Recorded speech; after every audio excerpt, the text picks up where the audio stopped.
Okay, welcome everyone. So it's the Friday again, so it's another drop in from the score team.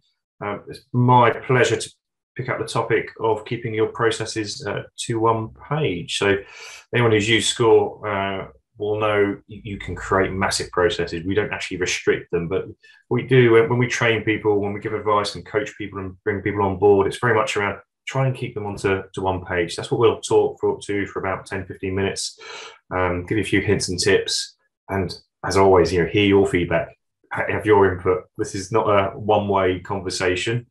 I'm sure there's some good tidbits that you guys can share with each other, either now or in the community afterwards. So we'll have a look at the first question I've got is, does it matter? We'll have a look at what we mean by one page. I think that's quite interesting, and technically we could be more than one page, but we'll cover that. We'll have a look at the tools that we give you in the actual application, and then some hints and tips. We've been doing this for years, so we'll probably won't cover everything in that hints and tips, but I'm sure I've got a few I want to share, and Sam and Colin, they're not shy in sharing their experience as well. So does it matter? Yeah. So I love using the chat widget. If you haven't found the chat on Zoom, or if you want to unmute yourself, we're not a huge crowd today, so please do. So I want a quick question. Which do you think is the odd one out here? So we've got a good example of a cookbook on the left. If you can't recognise that, was from I think a year or so ago on April Fools. We said we created a process cookbook. We've got a Haynes manual. I think everyone, I don't know, Colin might not know what Haynes manual is, or we probably talking about that. Servicing your car. BBC Bite Size, so learning. A learning platform for children, and we've got a French dictionary. So if you're picking up to learn the French language. In the chat, anyone want to put their hand up? What do you reckon is the odd one out? There is method to my madness, so hopefully you'll there's the chat. Don't be shy, everyone. Come on, Sam, what do you reckon is the odd one out? Cookbook. Interesting. Any advances? Yeah, I'm going with cookbook too. Cookbook. I'm actually in my BBC Bite Size. Interesting, James. In my mind, and again, this is open to interpretation. It was my kind of idea yesterday when prepping for the session, so I might have got it all completely wrong. But in my mind, it's the French dictionary. It's a dictionary of any type. So if we're looking at cooking books, they're always structured in a way. There's always sections, and even when you look at a recipe, they break it down into bits. What prep you might need to do, or switching the oven on. Same with a Haynes manual. Yeah. Especially if it's aimed at beginners, or that maybe more advanced beginners. So it's all about what the break sections, what the engine, and it really breaks it down. The same with bite size, the clues in the name. Yeah, especially with children, it's all about having bite-sized bits of information. Whereas in my mind, the dictionaries are the thousands of words that you need to learn, not necessarily a structure. If you want to learn a language, you choose one of the apps or a manual or some sort of guide, which is again broken down into ordering. At a restaurant, booking a hotel, whatever it might be. And this is why this is kind of the reason why, or maybe the abstract reason why, we try and keep our processes on one page and break it down. Yeah. So really try and, what are the groupings that someone needs to understand or needs to digest to get a complete end-to-end process? Yeah. Right. Some right smiles there in my explanation. I'm not sure if that landed, but that's really, again, why, how people digest information is very modular in my mind, and that's why we try and break it down, and again keep it into one page. So what do we mean by one page? Historically, it's about trying to keep it onto a screen, and keeping it this view that we're looking at here. So again, trying to keep that what we're looking at so people don't have to scroll. Anyone think of any other ways that people view processes that you might create? Any suggestions on the chat, or just speak up? Yeah, putting a wardrobe together that you bought from IKEA or other retailer. Yeah, totally. Yeah, exactly. Yeah, that's very bite size. Yeah, in terms of and so what I've always see as well is people printing them out onto bits of paper, or copying and pasting them into a PowerPoint. Again, there's a very finite space where people are displaying what a process is, or it might be on a screen on a system, to just help someone through a step. So again, what we mean by one page is very much this sort of A4 landscape is probably the kind of default, and again, it's trying to keep out, how do we keep it on one computer screen? Yeah. So the tools we give you, yeah. So let me go to edit mode here. So we've got a process here. So again, so we'll come into some of the hints and tips, but it's quite common that you start to create a process which is more than one page. Yeah, as I said, the application does not limit you. You can create. I know we've seen some weird and wacky, processes, especially I'm thinking of some college ones that Sam's been involved in. Which is, and I've gone left to right here, which is how I my brain, but a lot of people go down. And so we've got some tools that can help you. So the kind of guidance that we've got, if you've got a process like this, it's really start to look at some of those buckets of groups of activities. And the way I think about it is you can look at some of the outputs, what some of the deliverables that we've got. So this is just a generic sales process, one of our demo one. So I would look at this in my mind and I would start grouping it to say, right, we've got a start point and we've got marketing generated leads. So I would group these boxes here just by shift left click. I leave the inputs and outputs up here. Yeah, other people would have different ways of doing it. And if I go to the edit and I go move selection to a new detailed view, you've got a new box. Yeah, and it brings it in. And this will be called, generate new marketing leads, whatever it might be. And then you can go down into the lower level. And the reason I do this, I just put it into the center, and we've got we should have our inputs and outputs, which we haven't got. Why is that not working, Colin?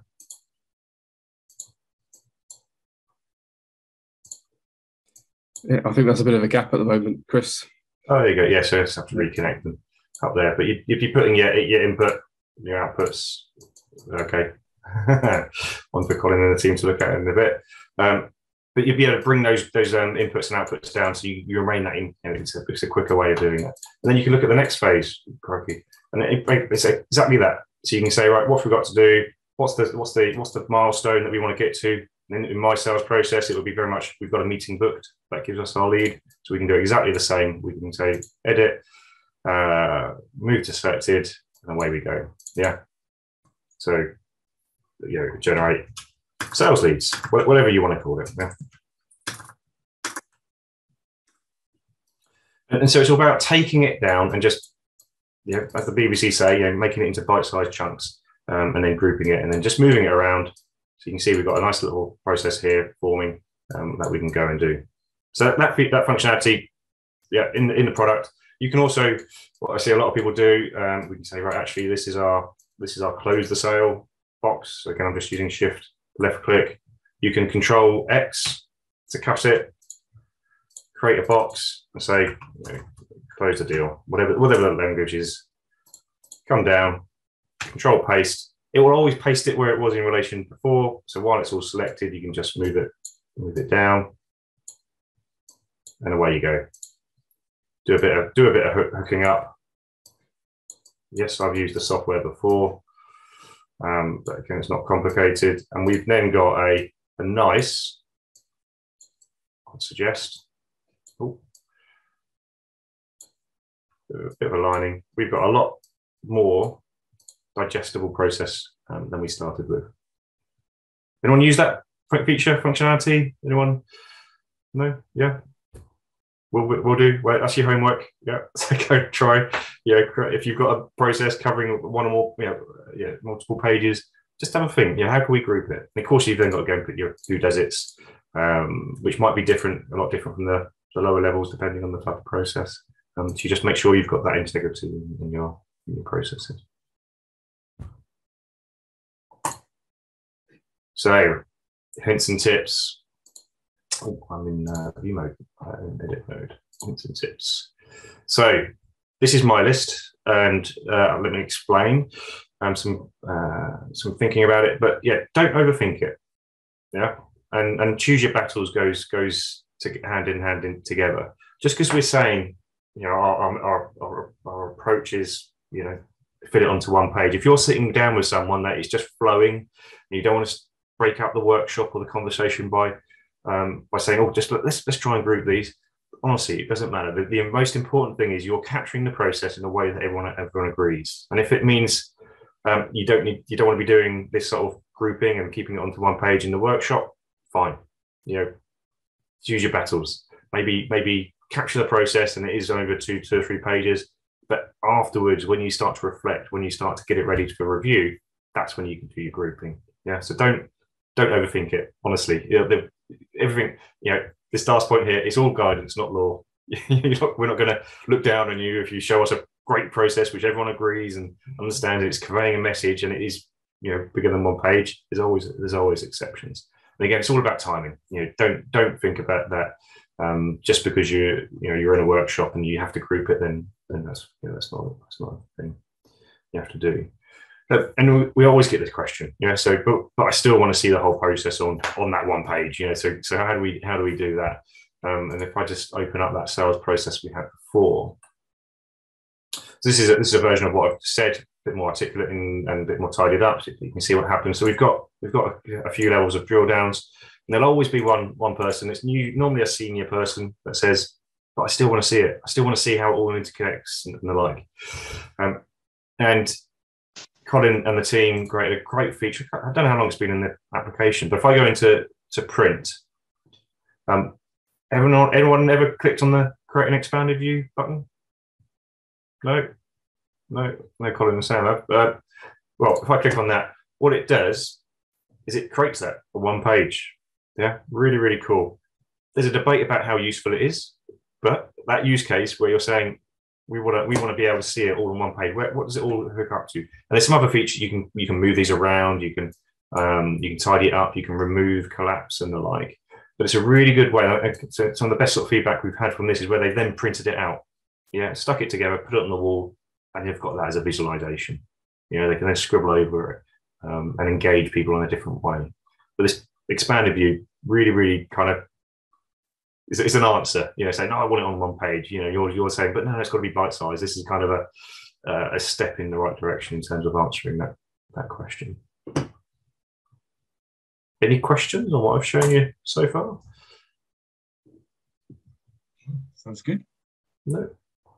Any hints and tips from Colin, Sam, in terms of, again, with that question about how to keep processes on one page, or anything else you'd like to share?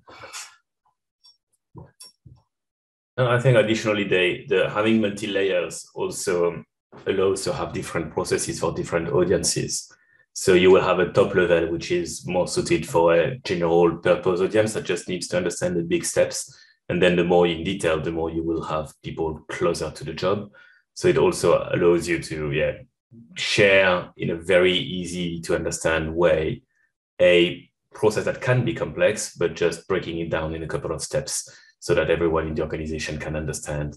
Let's say a finance process can be very easily explained to someone from production. You say, all right, there's three big steps. This is how we work. What details do you want to know before we dive in? Instead of showing one big diagram that is impossible to swallow. Yeah, I think the only thing I'd add, Chris, is I think the benefit it's really beneficial to have your processes certainly accessible on one canvas. I think in sessions on projects I've worked on where where you've probably got limited amount of time with stakeholders, maybe they don't want to be there or whatever the reason is. I think giving the information in the easiest way possible for them to understand is beneficial in gathering as much information as you can for yourself, but maximizing the amount of time that you have with that person. So I think having things neat, certainly on one page, so you're not having to scroll around the screen. I think it allows people to understand the process a lot better, especially if they're coming at it cold. Thanks, Sam. I did have one other tip actually, in terms of if you are in a workshop, and this is repeating some of the kind of best practice that we suggest, in that you're always going to have the higher level activities, you're always going to have the lower level activities all coming out as people are brainstorming what happens. And a trick I do, and I'm not going to worry about it too much, but if you start to have these sorts of activities coming up, something I do while people are talking, or if I see a pattern, yeah, think back to that sales process. You know, if I see that this is all about generating the marketing leads or anything like that, I just start to group them. Just while people are talking, you know, I start to move them around a bit together. This is before we've done any outputs or anything like that. So it's really around just putting those activities in the first sentence. And then before we start to hook them up and put some outputs on, I'll say, is this all about generating marketing leads? Yeah. And then you can then send those to child or cut and paste or create it. And you start to group them before you start to hook up. And what I find, I don't know if anyone else does, you only need to do that a couple of times and people then understand what you're doing and they understand the level that you're working at. And it makes it a lot easier to get those 5, 6, 7 top boxes to then look at the detail. It's really, yeah, again, just subtly moving them around. If you start to see those patterns, people then start to click as to what's going on. Yep. Brilliant. Okay, so yeah, that's it. That's in terms of the topic. Unless there's any questions on that, I think we'll draw that to an end. But please do ask any more questions. Open it up, you know, to the drop-in. Anyone got any challenges or stories or successes that they've had in the week that they want to talk about?